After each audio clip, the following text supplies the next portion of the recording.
Greetings and welcome back, guys. We are talking about the Constitutional Convention. I will try not to break out in song, but I love me some Hamilton. Y'all know I do. All right. So 55 delegates end up waiting it out through the hot summer in that secretive, setting in Independence Hall in Philadelphia, Pennsylvania. They met to discuss revising or fixing the Articles of Confederation. Because remember, the Articles were what? They were weak sauce. They had no executive. They had no judiciary. They also had no way to raise funding for like a military to protect the country or do any of the things that government needed to do. It put all of the power mainly with the state governments. So they decide to, after Shays' Rebellion and the lack of interstate trade and agreements and all these other problems, they agree to meet up, and eventually they're going to decide that it's not really about fixing the articles, but about creating an entirely new government that's going to be a sharp departure from what the articles represented. Instead of having a weak central government and strong state governments, they're going to flip that and now have, with this new government that is being drafted at what will become known as the Constitutional Convention, they will have a strong central government and not weak state governments. There's going to be a sharing of power. That's called federalism. But there will be a much stronger central government now, with the central government having superiority over the states, which was definitely not the case under the Articles of Confederation. Okay, so there were two main plans that come about, and the most important one was the Virginia plan. For the Virginia delegates that arrive at the convention, the most important one was James Madison. We talked about in the last lecture. Remember, a little short guy, I could hold him in my arms. He never weighed more than 100 pounds, very sickly, but lived actually to be the oldest surviving member of the entire delegation. James Madison goes on to be our fourth president. He led the country during the War of 1812. not a wartime president you would think of, but he was. And probably one of his most important contributions is here at the convention. He's known as the father of the Constitution because of what he brings to the table. Not only do we know most of what we know about the convention and about the arguments and compromises because of his note-taking, his diligent note-taking. I mean, James Madison is a little nerd, and I love him for it. He is an A+ student, okay? He takes all this very seriously. But also because, like I said, he came to class prepared. He was there in Philadelphia. I said Philadelphia. Like a week before everybody else. He already had a plan in place. And so as soon as the meeting began in May, like he hit the ground running saying, here's the proposal I have for a new government. And he had Edmund Randolph actually read his proposal, what will become known as the Virginia Plan, because James Madison, Edmund Randolph, these guys are from Virginia. But he did this because James Madison was very quiet, very soft-spoken, kind of shy, not good with speaking in front of others, but he's so brainy. He's incredibly brainy. So it's his work being read by Edmund Randolph, the former governor of Virginia. And in the Virginia plan, it lays out not just one branch of government like had existed under the Articles, but three. Sound familiar? Well, keep listening. It's going to sound really familiar. It would have a legislative branch composed of not one house, but two, a bicameral Congress. Excuse me. Promise. Well, hopefully it's not COVID. Hopefully it's just having too much lunch. Anyway, there we go. A bicameral Congress, two houses. One would be made up of representatives that would become like the lower house, what we think of today like the House of Representatives, where the people from the states would vote for those representatives. And it would be based on population. So the larger states, like where he's from, Virginia, would get more votes. They'd have more delegates, more representatives in this legislative body. To legislate, member, means to make laws. The other part of this bicameral Congress by being two cameral houses, two house Congress, would be the upper chamber under the Virginia plan. And that would be actually composed of representatives who were chosen by members from the lower house. And so that would be like today, kind of like our Senate, but remember it's kind of different because in the actual Senate we have today, we eventually we get to vote for them thanks to the 17th Amendment. So this plan is very bold. It also included a very strong chief executive who would be chosen kind of like how a prime minister is in many nations. Like in England, it's parliament who chooses from among themselves one member to be their prime minister, who's their chief executive. So this Virginia plan, instead of the people or like electoral college delegates getting to select the president like what we have, under the Virginia plan, the Congress would choose the president. And then there would be a mixture of both choosing the judiciary, kind of like what we have for the Supreme Court justices. But it had three branches. And both of the chambers in the Congress were based on population. So that's why it was called the big state plan, this Virginia plan, because it benefited the big states, which if you think about what we're trying to achieve, this experimental democratic republic where the people have the power should reside in a person's vote. That the people who make the laws should be chosen by the actual people, not by like states. Having like under the Articles of Confederation, every state get one vote.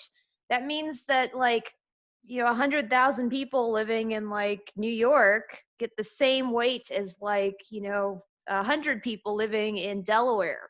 Okay, how is that fair to all of those people? You see that it wasn't really balanced under the old system. So many people argued that Madison's proposed plan here, this big state Virginia plan, was actually more egalitarian. It means equality, right? But of course, there were those who opposed this plan vehemently, and that would be the smaller states, because now they're getting less power than they had under the Articles. So, of course, the smaller states, they proposed their own plan as well. It'll be called the New Jersey plan because a delegate from New Jersey is going to propose it. But it's the small state plan, basically, because it says, like they'd had under the Articles, that in the legislative body, in Congress, every state would get one vote. So under the small state plan, it would not be based, the representation in Congress would not be based on population, but based on every state getting the same vote, one vote. And those two plans formed a very big roadblock for the convention. The two of the New York delegates go home and discuss, leaving only Alexander Hamilton there. General Washington, basically, he gives a quip at the end of this that the Constitution was signed by everybody and Colonel Hamilton, because he was the only one left from New York. But this was a major stumbling block. It almost all fell apart. And then eventually what's going to happen is that Roger Sherman comes in for the big save. It's called the Great Compromise, or because Roger Sherman's from Connecticut, sometimes we call it the Connecticut Compromise. What it does is basically blends the two ideas of the big state Virginia plan with the small state New Jersey plan. It puts those together so that we could move on and basically compromise and create a government. You might hear this before, and I'll say it a lot, but government is compromise, okay? Giving in to somebody so that you get a little bit of what you want while having to give up some of the things you want so they get a little that they want, that's compromise.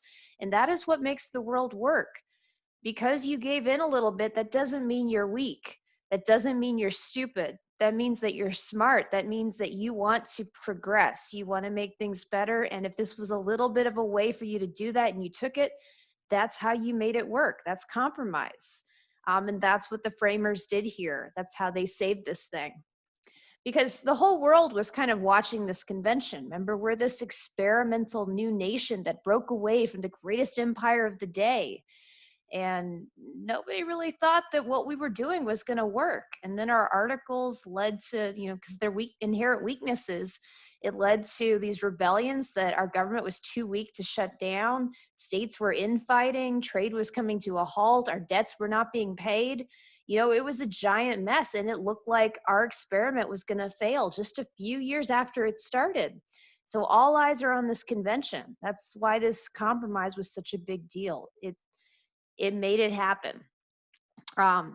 So what the Connecticut Compromise is going to do, it's basically going to, again, like Madison's Virginia plan, create a bicameral Congress, two-house Congress, where the lower house, which will become the House of Representatives, would be based on the population of the states. So bigger states like, at this time, Virginia, New York, Massachusetts, at this time, they would get to have more representatives there in the House of Representatives, this lower chamber. In the upper house of Congress, which is going to be called the Senate, that is going to be the small state plan, the New Jersey plan, where every state, regardless of its population, would get the same amount of votes, 2 senators per state. Okay, which is why today, we have 50 states. Every state gets 2 senators. How many senators do we have? I know there's some of you who are actually having to think about that. Bless you. It's okay. Math isn't for everybody. It's 100 senators, right? And so that's where we get our Congress today. Congress is the lawmaking body in the Constitution. That is the first thing that is written about, making the laws and other very important powers. Congress gets the power to tax the people. And in fact, all bills relating to budget and to taxation begin with the House of Representatives, because they are based directly on the people of the country, not on the states. That's the same today. Congress also has the power not just to levy taxes, do the budget, but also to declare war. Senate has many powers of approval over nominations for judges, ambassadors, Supreme Court justices, and other important positions, as well as confirmation of treaties. So this is Article 1 of the Constitution. As far as terms go, what they decided was that a representative in the lower chamber would serve for 2 years. The qualifications in order to become a representative, remember, you're being voted for by the people in your district, in your states, you're directly voted in by the people. To get your 2-year term, you had to have been at least, and this is still true today, in the Constitution, you have to be at least 25 years of age. Y'all know AOC, the famous new congresswoman from New York, Alexandria Ocasio-Cortez. She's in her 20s, right? She's very young to be a congresswoman, but you just have to be 25 years of age or older. And you have to have been a resident of the United States the past 7 years. That's it, and you got to get voted for. And for the Senate, in the Senate, they serve a much longer term. They serve a total of 6 years, and there are no term limits. So representatives and senators, they can run and as many times as they can keep winning, as many times as people keep electing them. And for the Senate, their terms are staggered. So today there's 100 senators. A third of them will run every 2 years. So like in 2020, I'm recording this November, 1/3 of our United States Senate will be up for re-election. And then in 2022, another third will be up for re-election. But they serve a 6-year term. What else? Let's see. Of the Senate, originally in the Constitution, in the Grand Compromise, the Connecticut Compromise, and how it's going to work at the beginning of our country, senators were chosen by state legislatures. The governments of the states would actually choose their United States senators, to represent the states. That will eventually change, but it's going to take a long time. It won't be till the early 20th century with the 17th Amendment that finally it's the people that directly get to vote for the senators. And that will be a big part of the progressive era. We'll talk about much, much later in 1302. But keep in mind that that was not the way things originally started, because these framers of the Constitutional Convention, they did not necessarily trust the people. Now, as far as representation goes, we talked about how this is important for deciding how many congressmen, or today women, you will get in the lower chamber of Congress, in the House of Representatives, these people who make our laws. You have to have a way to count how many people are in each state in order to know how many delegates will serve, right? How do you do that? How do you count the number of people? Well, it is an arduous, tedious task known as the United States Census. And again, 2020 is a very important year because it's a decade year. 2010, 2020, 2030, every decade, the United States Census is taken, and that's the official counting of the number of people in our country. And it's done for a variety of purposes, but in the Constitution, the most important reason why we count the number of people is for representation, so that you are represented in our government. And there is one other big complication here that became a major, again, stumbling block, a big debate at the Constitutional Convention, and that was, how do you count slaves? Okay. And it might surprise you guys to hear this, but it was actually the southern states like Virginia, the Carolinas, Georgia, Maryland.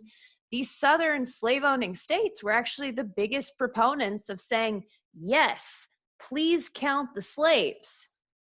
You're going, what? They don't even count slaves as human beings. Why would they want slaves counted for representation reasons in the census?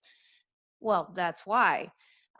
Because if you count by the Civil War, there's like 4 million slaves. If you count all of the slaves in Southern society, that would make the Southern population much bigger than if you just counted the white free population, right? And if they have more population counted, they have more representatives in Congress to, push for their agenda. Their agenda is to own slaves. So do you see how that works? And why Southern states were the biggest proponents of actually counting slaves in the census. Now, of course, who would be against this? The Northern states, who do not have slaves. They said, no, don't count the slaves. That's not right.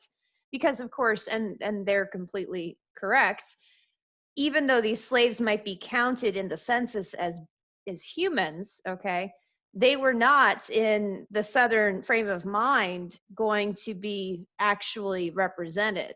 They were not going to be treated better. It was just about furthering the white power in the South. So Northern states were very against this, and this almost ended the whole the whole convention. It almost derailed the entire struggle as they were trying to create a government that would work. Because there were many in the North who said that slavery was wrong and did not want to go along with this. And in the South, states said that any infringement on their right to own slaves as property would see them walking out the door, and they threatened to actually leave the convention. So eventually, again, a compromise was struck, which today is seen as a huge black mark against our Constitution, because it's an awful thing. It really was. But again, if they had not brokered a compromise, then we might not have had the country. So what it was the 3/5 compromise. And you've probably heard of this before, but it's where when deciding how to count slaves in the census for representation purposes, it was deemed that every slave would count as 3/5 of a person. How does that work? Not literally cutting up people, right? Well, slavery was disgusting. But basically, take 5 slaves, you count 3 out of the 5. Okay, now do that for the whole population, and that's how you're going to count the enslaved population in the United States for representation purposes. There was also some discussion. It might surprise you guys to learn this, but famous slave-owning founding fathers such as Thomas Jefferson and George Washington, they were not comfortable with the hypocrisy that was on display. The fact that they were talking and preaching Enlightenment notions here about equal representation and about fairness and about democracy and equality. they were preaching these values when they owned other human beings as slaves. And so Thomas Jefferson actually was trying to propose ways to end the slave trade.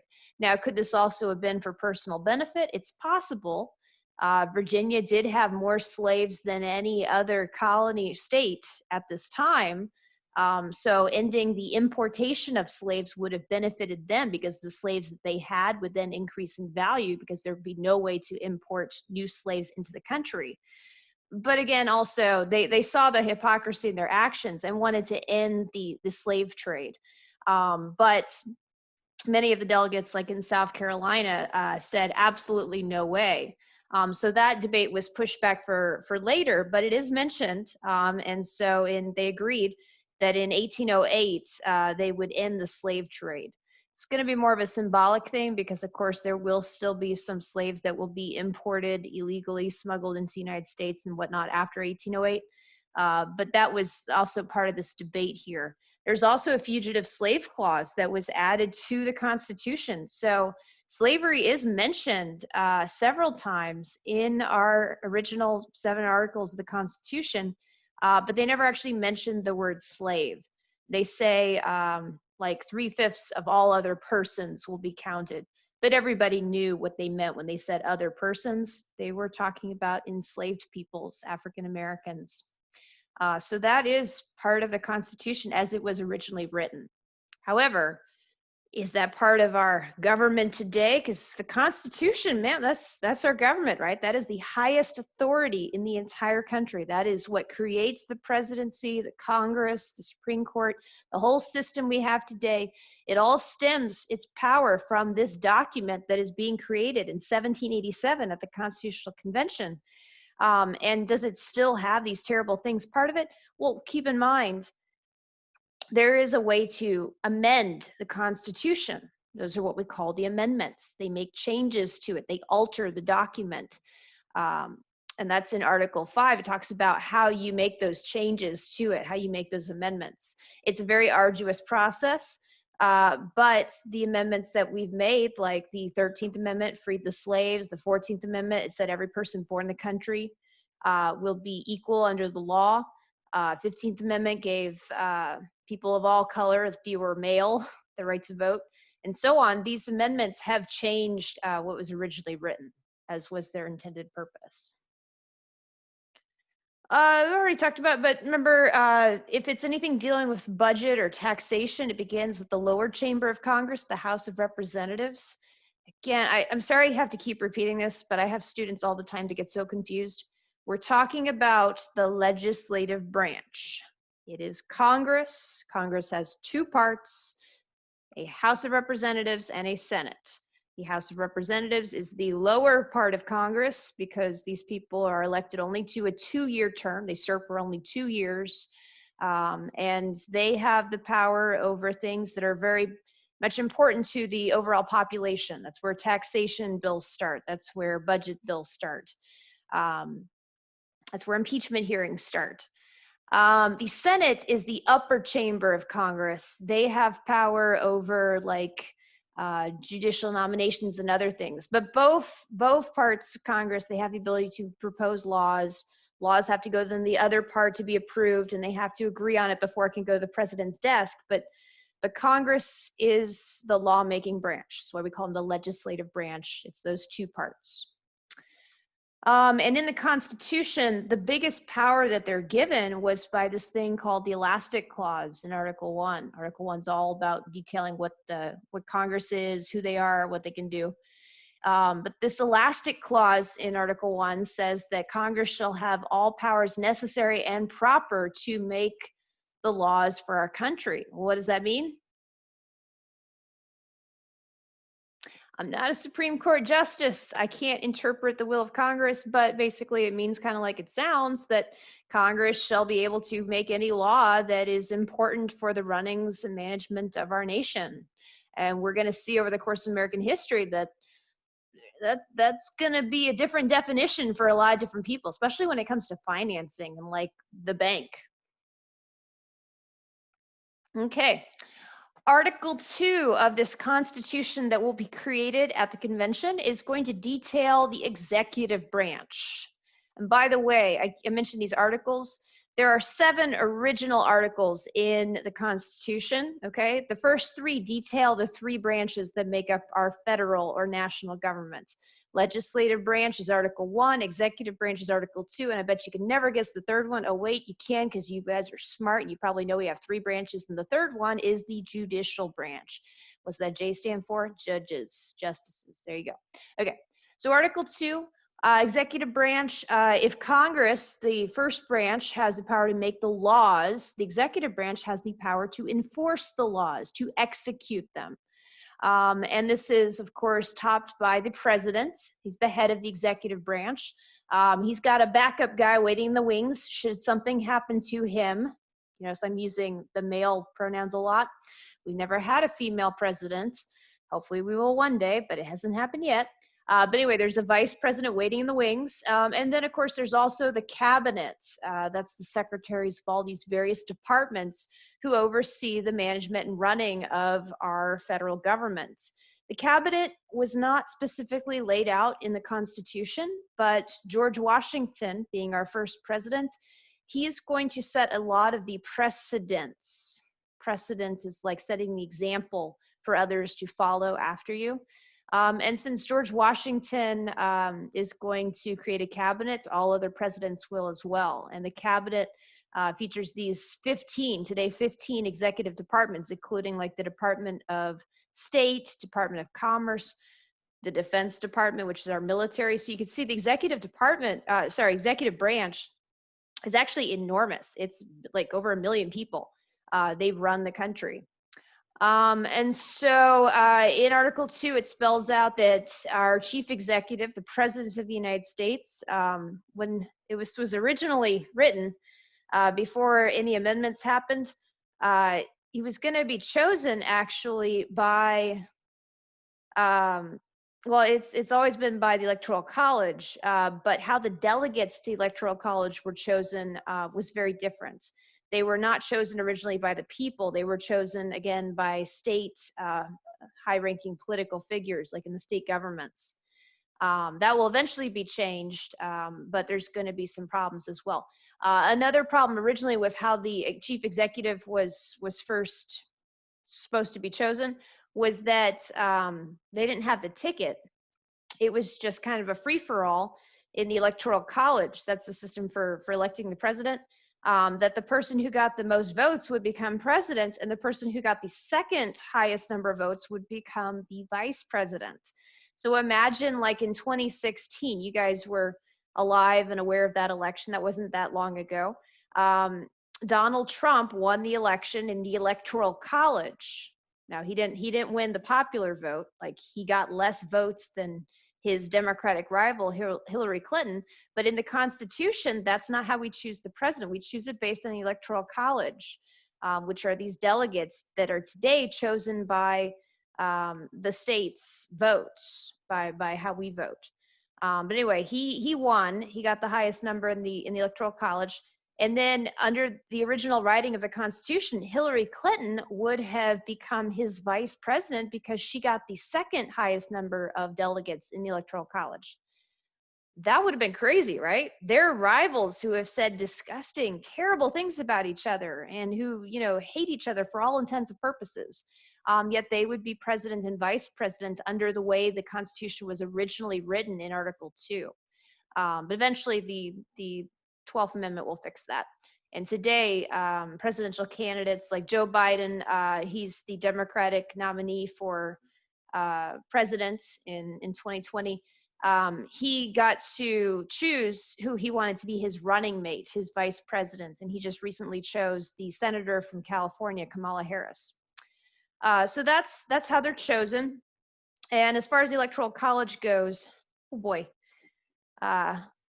I know some of you might find this very boring, but it's incredibly important. We're talking an election year, so I'll go into it for just a second, because you guys, as what are y'all, 15, 16 years old, some of you maybe junior, 17 years old, you need to know about this. In just a year or two, you guys are going to be, you know, taking part in our elections.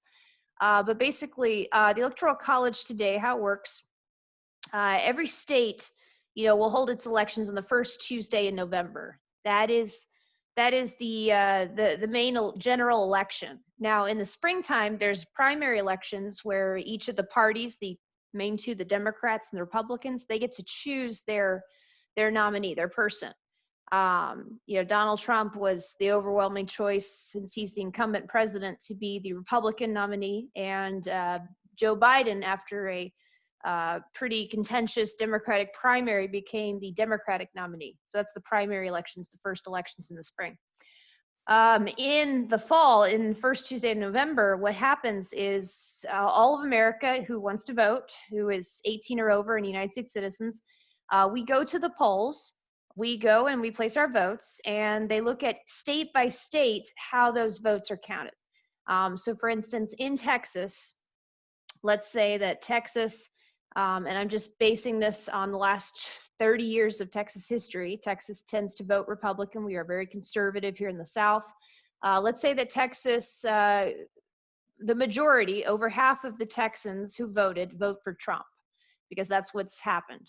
That would mean that all of Texas's delegates to the Electoral College would vote for Trump. Okay, that's called a winner-take-all system. Now, there are a few states who actually have it proportionally based, which is much more fair, and I don't know why they don't do that. Well, I do know, but that's beside the point.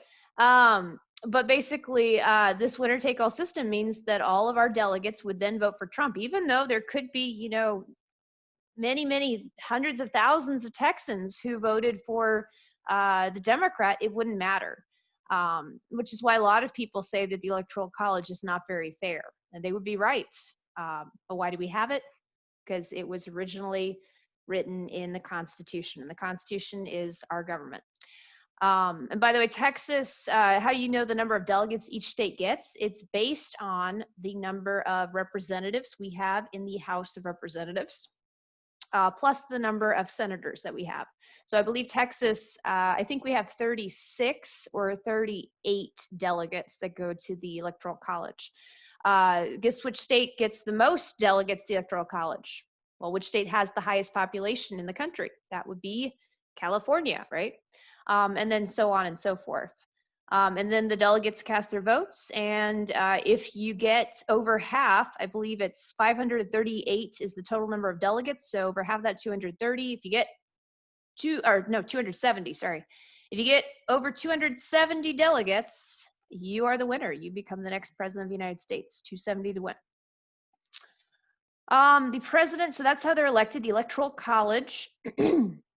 There's a big debate on tenure, like, will the president get to serve as many times as he wants, or will he be limited? And originally, there were no limitations, not until the mid-20th century after FDR, and FDR was elected 4 times because he served in the middle of our darkest era. Like, he was elected for the Great Depression, and they got us through World War II. We just kept electing him until he died. But after FDR, they changed the Constitution with the 22nd Amendment, basically saying that presidents would not get to serve more than 2 terms, which is why, like, President Barack Obama, he had to step down after his 2nd term. Now, each term, remember, a representative gets 2-year terms, a senator gets 6-year terms. Presidents get 4-year terms. Today, they get to have 2 4-year terms if they're reelected. Now, the reason that they have these terms is because there were many of these delegates at the Constitutional Convention who were very fearful of having such a strong executive, that this executive could very easily turn into a monarchy, what we had just had and what we did not like under the British system.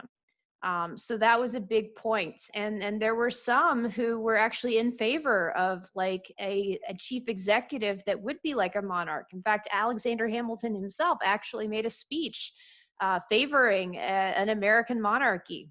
Of course, he had in mind, like, George Washington, but what happens when men weren't like George Washington who were serving in this position? So that's why they make these limits on the chief executive. The powers of the president, powers to execute all laws that Congress enacts, power to sign into law or to veto laws of Congress, although those vetoes can be overridden, means a law that the president vetoes or says, no, I don't want this to go into effect, will be sent back to Congress. And if 2/3 of Congress can agree to that, they will overpower the president's veto. The veto is a big checking power that the president, the executive, has over the Congress, the legislative branch. And remember, these systems of checks and balances, the separation of powers, these are based on Enlightenment ideas that many of these founding fathers were very aware of, ideas from Rousseau and Montesquieu and Locke and so on. The president would also, under Article 2, be the commander-in-chief of the military, because remember, that was something we were sorely lacking under the Articles. And so that's why they call the president the commander-in-chief. He is the highest ranking official in the United States military. Here's a electoral college map. And so, yeah, it is 38 delegates that Texas receives. And this was from a year or two ago. After our census is counted for 2020, we might see some of these numbers change, because remember, it's based on the House of Representatives, which is based on population, plus the Senate, which is 2 for each state. So you might see some of these numbers change. But as of right now, Texas gets the second highest number of delegates to the Electoral College. We are a very important state, but we typically vote red, red being here the color of the Republican Party. California here, they get the most votes because they're the biggest state in population. And they typically vote blue, blue being the color politically for the Democratic Party. And you can see other important states with large populations. Let me just move that. Like Florida here, you could see New York. You might see also Illinois. And those are some of the most important states when it comes to elections. You could see others, these swing states, you don't know, they'd sometimes vote red, sometimes vote blue. When we're looking at the election in November, these are the states to pay attention to. States like Ohio, Michigan, Indiana, maybe Florida, Missouri, maybe Oregon, Washington, Arizona, typically votes red. But yeah, those are the states that you want to watch for and see how they go, especially Pennsylvania right there. You can see 20 votes, and it sometimes votes red, sometimes votes blue. All right, we're going to wrap up this lecture, finishing out our 3 branches spelled out in the convention. The last one, the Article 3 of the Constitution, their writing is going to be about the judicial branch, our judges. Now, originally, Article 3 would just create the judicial branch, but Congress will have the power to create the lower courts, lower federal courts. And so there will be more than just the Supreme Court, but they're the most important court in the entire country. And they weren't given a lot of power. Basically, we just needed a judiciary to settle disputes between states and big disagreements. But after 1803, in the very important Supreme Court case of Marbury versus Madison with Chief Justice John Marshall, the Supreme Court's going to be given, they basically will give themselves the power of judicial review, which is their main checking power on Congress and the president. And judicial review says that the Supreme Court, if Congress has the power to make laws, the president has the power to enforce the laws, the Supreme Court has the power to interpret the law, to decide what is and is not legal according to the Constitution. We call that, constitutional versus unconstitutional. And so that's called judicial review. And that was a power that they basically gave themselves in that case of Marbury versus Madison. So that is Article 3 of the Constitution, the judicial branch. By the way, Supreme Court justices, today there are 9 of them, a Chief Justice of the Supreme Court, and then 8 Associate Justices. They are nominated, named, picked by the President of the United States, but they have to be approved by the Senate confirmation hearings, like we had famously for Brett Kavanaugh not too long ago, one of Trump's picks. And today, I believe the balance of power, because, presidents who get to choose these justices, they make it as a political appointment, basically. If you're a Republican justice, you want a justice that shares your values and will be on the court for a long time, because these guys, these Supreme Court justices, they don't have term limits. They serve for life, literally until they die or until they resign. So you want somebody that shares your values and will be on the bench for a long, long time to come. Democrats, they would choose similarly. They want justices that serve for a long time and will share their values. Today, the balance of power, I believe, is 5-4 in favor of the Republicans. So we do have a lot of conservative rulings coming out, but there are also some justices like Chief Justice Roberts who sometimes vote more moderately. But that is the Supreme Court. That's the third branch of our 3 branches in our federal government. We will finish up talking about the Constitution, this new government created at the Constitutional Convention, next time. Thank you guys so much, and I will